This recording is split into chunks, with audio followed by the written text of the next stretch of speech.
I avui, en aquest espai dedicat al periodisme internacional, donem la benvinguda al periodista Rafa Burgos. Què tal, Rafa? Molt bon dia, un dia més. Hola, què tal? Bon dia. En aquesta ocasió, Rafa, ens centrarem a parlar del continent africà i és per això que comptem també amb l'investigador sobre racisme institucional al Departament de Dret Públic de la Universitat de Girona, Liu Diallo. Ell és especialista en Àfrica Occidental, Central i també el Magrib. Què tal? Molt bon dia, Liu. Hola, bon dia, Núria. Benvingut al Badalona Matí. Avui ens centrem a parlar del continent africà, tenint en compte que passen els anys i l'Àfrica, malgrat els esforços, continua sent taulell de joc per moltes superpotències occidentals. Com creieu que és això? Jo primer m'agradaria ara, Núria, que se'n estava centrant el tema, si em permets, Liu, que és un tòpic, perquè sempre que parlem d'Àfrica és allò, Àfrica en general, però en canvi Àfrica són moltes Àfriques, són molts països i hi ha moltes problemàtiques diferents i jo crec que això primer és important de tenir-ho en compte. I després també, clar, la diferència que hi ha, com has comentat, a la Liu, que està especialitzat en Àfrica, doncs sobretot a l'Àfrica Central, i també el Magrib, i evidentment doncs, hi ha tot el tema de l'Àfrica del Sud, tot els temes que abans fins i tot en parlaven de la zona de Guinea Equatorial, del Golf, vull dir que hi ha moltes visions que poden tenir molta varietat, és un continent molt ric en tots els aspectes, però sí que és veritat que amb la Liu jo crec que és interessant per la seva expertesa de començar, si vols situar el tema, encara que són temes molt amplis i que donarien per parlar molt, sobretot la influència que ha tingut o que tenen o que de vegades està més sobreexposada des del punt de vista periodístic, sobretot països com França, una pretesa reculada, o fins i tot l'entrada de la Xina, ja des de fa com a mínim un parell de dècades, i també la de Rússia, fins a quin punt quin pes tenen en aquestes zones que tu has estudiat, Liu. No sé si pots situar-nos el tema. Ha estat molt bé de fer aquesta prèvia perquè realment per parlar d'Àfrica l'hauríem de disseccionar bastant, que l'Àfrica no és qualcom homogeni, igual que Europa. És veritat que Europa sí que té una estructura potser més homogènia a través d'aquesta organització supranacional que és la Unió Europea, però Àfrica encara no està en aquest moment. I òbviament, quan parlem d'intrusisme a Àfrica, hem de parlar de la mirada colonialista que encara impera entre les relacions d'Àfrica i Europa en particular, i entre el sud global i el nord global en general, no? I això es concreta en moltes coses, es concreta en l'intrusisme en la política, no?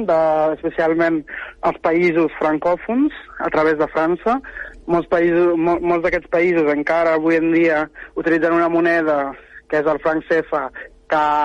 cotitza a París i que és una moneda colonial que de fet no ha canviat ni tan sols les seves sigles, sinó simplement les seves sigles canviant diguem el concepte, i són exemples paradigmàtics del que hi ha, no? I en aquesta dinàmica, òbviament, en un món que està ara mateix en transició entre el que vindria a ser aquest poder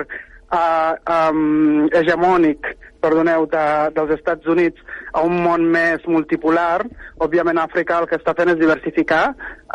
les seves aliances, no? I aquí, avui en dia, Xina i Rússia són països claus en aquestes dinàmiques. Sense oblidar també Turquia, que especialment a l'Àfrica Occidental i al Magreb té molta influència. Està diversificant aquestes aliances des d'una mateixa posició de poder, diries, Liu? Diferent, diria. O sigui, les dinàmiques, si bé hi ha una diferència clau, que és que amb els països occidentals, els països, quan parlem de comunitat internacional a nivell de mitjans, moltes vegades estem parlant de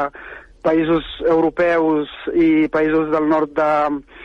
d'Amèrica, més Austràlia, aquests països, la seva cooperació sempre ha estat una cooperació econòmica, però amb un accent polític enorme, a través d'institucions com el Fons Monetari Internacional, el Banc Mundial, etc., no? Que et venen certes aportacions com a cooperació, però el que t'estan dient és que has de complir amb uns certs criteris, moltes vegades en nom d'una suposada democràcia, no? Però que, a l'hora de la veritat, són aquests mateixos països que quan hi ha un líder que mira més pel seu poble a Àfrica que no pas pels interessos occidentals, són els primers en fer totes de muntar tota l'estructura perquè aquest president duri el menor temps possible. Llavors, aquí la diferència és que amb els països, per exemple, com Xina, Rússia i potser Turquia, o fins i tot ara mateix països de Llatinoamèrica, el que se'n diu avui en dia la cooperació sud-sud, és un tipus de cooperació en el qual l'accent polític no és tan important. No t'estan exigint que siguis una democràcia, no entren a veure si el teu índex democràtic s'assembla més al seu. I això no és més bo ni més dolent si comparem amb el que hi havia a la Unió Europea, simplement que posa sobre la taula la hipocresia de certs països occidentals que en nom de la democràcia han pervertit certs lideratges i certes estructures de poder a Àfrica, no? Quan parlem, per exemple, de Xina, Rússia, tal, són països on la cooperació moltes vegades és per iniciativa dels països africans i no tan imposada, i a més, l'accent està posat en la utilitat i no tant en les formes, no? I també això és un cert canvi de paradigma. Jo, si em permets, Núria, m'agradaria també comentar darrere-li, perquè ha deixat caure aquesta idea de, líders, no?, de determinats països que han volgut mirar pel seu país i han acabat com ha acabat, i només cal pensar en el Congo, no?, de l'època del Patrice Lumumba, o fins i tot la Burkina Faso del Thomas Sankara, que, per cert, tu has fet el pròleg d'un llibre que s'ha publicat ara fa poc de discursos, no?, del Thomas Sankara, no?, La llibertat contra el destí, i pràcticament, si seguim aquest fil, ens trobem, per exemple, la situació ara d'aquestes setmanes, d'aquests dies, del Senegal, no?, amb el tema de l'Ousmane Sonko, que és un líder que està empresonat i molt seguit per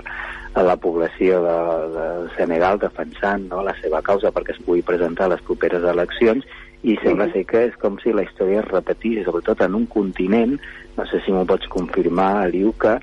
al jovent hi ha països on gairebé el percentatge de població jove és altíssim, i clar, ells miren amb molt de recel aquestes polítiques que han vingut d'Europa, i quan troben un líder veuen que també se'ls hi escapça el cas del Senegal per la intervenció una altra vegada de l'antiga colònia francesa. Totalment, o sigui, aquí hem posat sobre la taula diverses coses. Òbviament, el cas de Lumumba, el cas de líders com Thomas Sankara o Sékou Touré, que van viure molta hostilitat per part d'Occident perquè tenien un discurs anticolonial, un discurs d'emancipar el seu poble en nom de la llibertat, costi el que costi. Líders com Muammar Gaddafi, per exemple, són líders que com que no complien amb certes expectatives d'Occident, es va fer tot el possible perquè acabés el seu lideratge, no? Però avui en dia el canvi està en que, per una banda, la població, com bé deies, la població africana és molt jove, i per una altra banda, des de la dècada passada, l'arribada d'internet a les butxaques del jovent i l'accés a aquesta informació, una certa democratització de la informació, també ha ajudat bastant, no només a aquesta emancipació a nivell teòric, no?, d'accedir a certes informacions, sinó també de com organitzar-se, fugint de les estructures més clàssiques, no?, de reunions assembleàries, potser més l'activisme cibernètic, que els blogs que avui en dia aquí a Europa ja quasi que no es fan servir, a Àfrica estan molt al dia, no? Els bloguistes que fan el que avui en dia aquí potser són gent que fa més podcast o influencers, no? Llavors, en aquestes dinàmiques avui en dia el que ens estem trobant és que hi ha certs països, no?, sobretot els països del Sahel, que expliquen molt bé aquest canvi de paradigma. O sigui, fa una setmana, un parell de setmanes ja, vam trobar que 3 països del Sahel, com són Burkina Faso, Níger i Mali, van sortir de la CEDEAO, de la Comunitat del que vindria a ser aquesta organització supranacional de l'Àfrica Occidental, no? I ho van fer per una raó, perquè al juliol hi va haver molta hostilitat cap al Níger, perquè hi va haver un cop d'estat que la Junta Militar va justificar per l'intrusisme de França i que les estructures de poder, sobretot al voltant de l'urani, estava era molt favorable a França, i la resposta de França va ser, a través de la CEDEAO, dir que intervinguessin en el país, no? Llavors, totes aquestes coses, que tenint en compte que aquesta mateixa organització va deixar morir encara joves al Magreb, enmig del Sàhara, per iniciativa d'altres presidents africans, del continent africà, i no mouen ni un dit, o que el terrorisme jihadista que hi ha al Sàhel, que ja dura més d'una dècada, i que no hi ha hagut cap iniciativa des d'aquestes organitzacions per lluitar per això, però sí que estaven predisposades a lluitar en nom de França per alliberar un president que era molt partidari de les relacions pro-França-Afric, no? Llavors, la dinàmica avui en dia és que hi ha un cert xup-xup, una certa iniciativa de certs presidents, de certs líders, que tenen una mirada molt d'emancipació del poble i, per una altra banda, la mínima intrusió possible de països aliens als interessos locals, no? I això, òbviament, no casa bé. El que està passant al Congo avui en dia s'explica també per això. O sigui, països com Ruanda, que és un país que avui en dia està molt més a prop de les polítiques racistes i antiimmigració del Regne Unit, i que accepta acords de repatriació de població africana al seu país a canvi de diners, i s'ha convertit de cop en un país enmig d'un conflicte. El Congo s'ha convertit de cop en un país exportador de liti, no? Quan tots sabem que no és un país on abundi o on hi hagi aquest mineral, però que està finançant certa rebel·lió per poder beneficiar-se d'aquest mineral, no? Llavors, les dinàmiques són molt profundes i són multifactorials, moltes vegades, en aquest cas. Aliur, Rafa, jo volia demanar-vos cap a on penseu que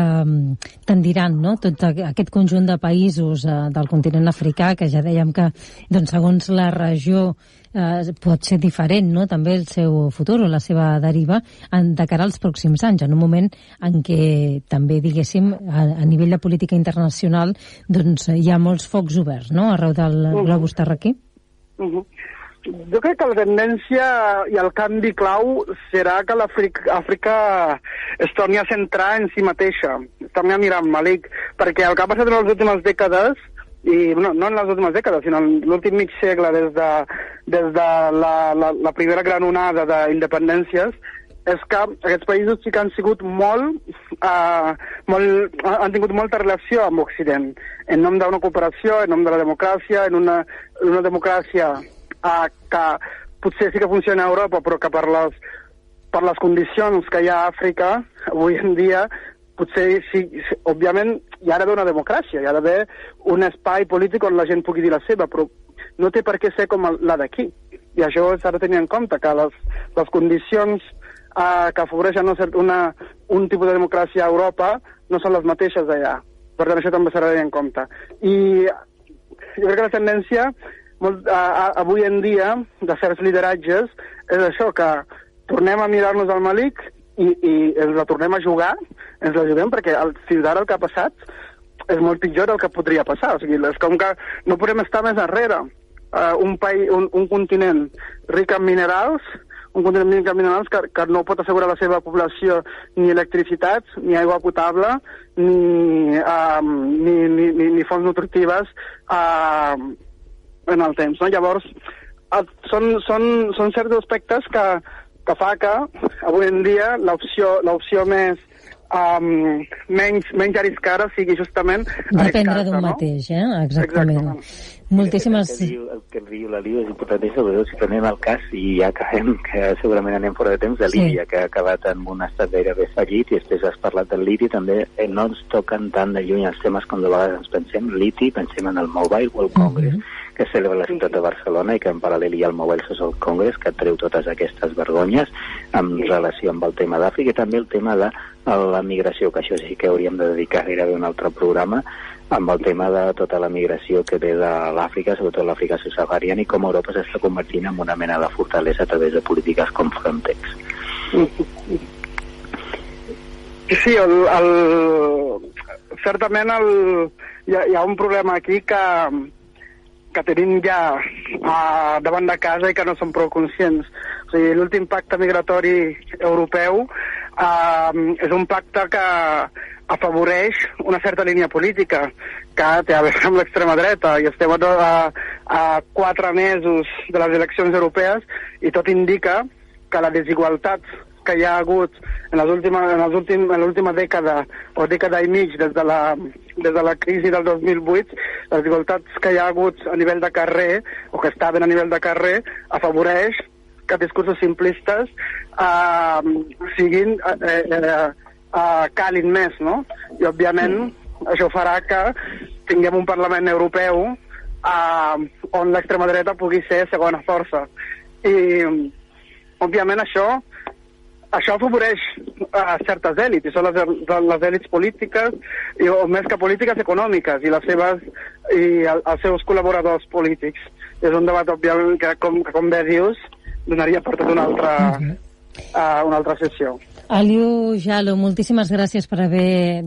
compartit aquesta estona amb nosaltres al Badalona Matí, i també a tu, Rafa Burgos, que vagi molt bé, i fins a la propera a tots dos. Gràcies. Adéu, bon dia.